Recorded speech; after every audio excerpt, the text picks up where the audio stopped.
Giving you new information and what's going on in the Gene Hackman passing. As we know, this is a tragedy. It has been upgraded from suspicious and it is going into a investigation. However, there has been one of the more dark, disturbing theories that have come on the web that a forensic pathologist has come out and spoken definitively on. People are saying that what happened with Gene and his wife Betty was a companion suicide, right? Why? Well, think about it. There's no obvious signs of external force, okay? One of their beloved dogs, Betty and Jean, found completely deceased, okay? It had happened over 9 or 10 days ago. Again, people are wondering if he had a pacemaker and they were inside, why the Wi-Fi didn't ping and emergency services be sent straight to that address, which is normal in pacemakers and the newer models, which Gene 100% they are saying had. Well, people said, well, you know what? Since there was no signs of foul play, they were a loving couple, they were a bit reclusive. It must have been a companion suicide, They decided to leave the earth together. However, a lot of people, including myself, said that actually doesn't make sense because if that is the case, why were they in different rooms? Why were they in different rooms? Let's not forget that Gene had a fortune of over $80 million. They're saying that the police are looking into who was recipient of that, what their visitors were. In the last 3 months, they are pouring over cell phone tower records, cell phones, text messages. They are looking into Betty and Jean's past and friends to see what's going on. It has pretty much been confirmed that this couldn't have been a natural death. The most it could be accidental. Jean fell down. They believe the fall is what made his pacemaker stop. Betty, they believe that maybe she tripped over a space heater. Again, seems very unlikely that all that would happen under one roof. Now, there is a chance, and the police are looking into it, but right now, even when they have the forensic people on the scene actually looking at that, even now they are saying, okay, this seems highly, highly unlikely. Let's also not forget that the gas reports have come in at 0.33, 0.33 metric or something. The point is, it's a negligible amount. It is laughable that would even cause an issue. Again, they have not revealed what the autopsy of the dog has to do with anything. However, they are looking at the trash and pills. But again, one of the leading pathologists has come out and weighed about the companion suicide, right? And an expert weighs in on theory as the mystery deepens, okay? Let me just read this to you because I think it has a lot of insight.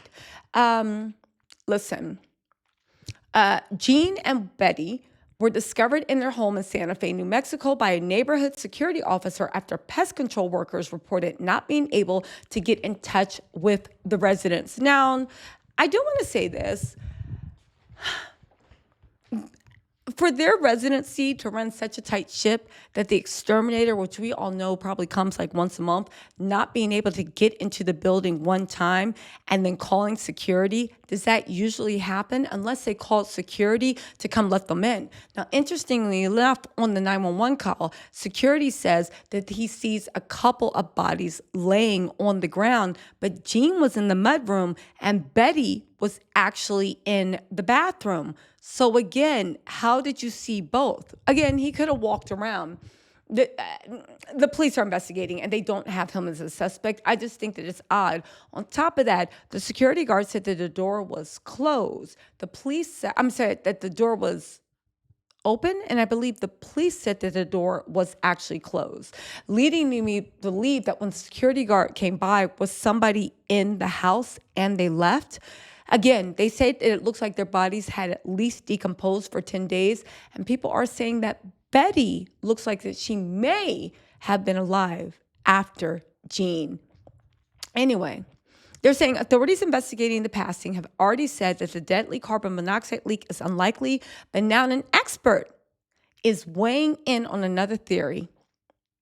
James Gill, Chief Medical Examiner for the Connecticut Office of the Chief Medical Examiner, shared Tuesday that the theory is an unlikely explanation that they chose to end their lives together. Gill, who said he's dealt with this in the past with cases, many cases like this, explained that couples who die in a dual unaliving are usually together in bed. Exactly. However, police have said that Jean was found passed away in the house's mudroom with his cane and sunglasses near him on the ground, while Betty was discovered lying on the bathroom floor with prescription pills strewn across the nearby countertop. Now, when they say prescription pills, it makes it sound super, super salacious. It was thyroid medication, blood pressure medication, and of course, there was over the counter Tylenol. The thyroid and the blood medication, even if you take them dozens at a time, the chances that that would actually cause any type of passing is like the biggest it's the biggest, yeah, you wish in the world. Again, the experts are saying that they were both found passed away. Again, the official affidavit leaked to Fox News keeps saying that they believe that Betty, they're thinking that one went before the other. Again, you guys, either way, this is a tragedy. If this was a murking suicide, that is even a bigger tragedy. People said that Betty took absolutely incredibly good care of Gene. Let's not forget that Betty met Gene when she was 19 and he was actually 50. This was a relationship where she was slavishly devoted to him. So it's very hard to believe that she would do anything to hurt her. And as for Gene, although he was fit, he was 95 years old. I don't know that he would have. Again, the trash, the cell phone records, and also the dog's autopsy seems to be the key to breaking this case wide open. But what do you guys think in the comments? We know that theories are abounding. Police have not said that the local community should be worried. They do not think there is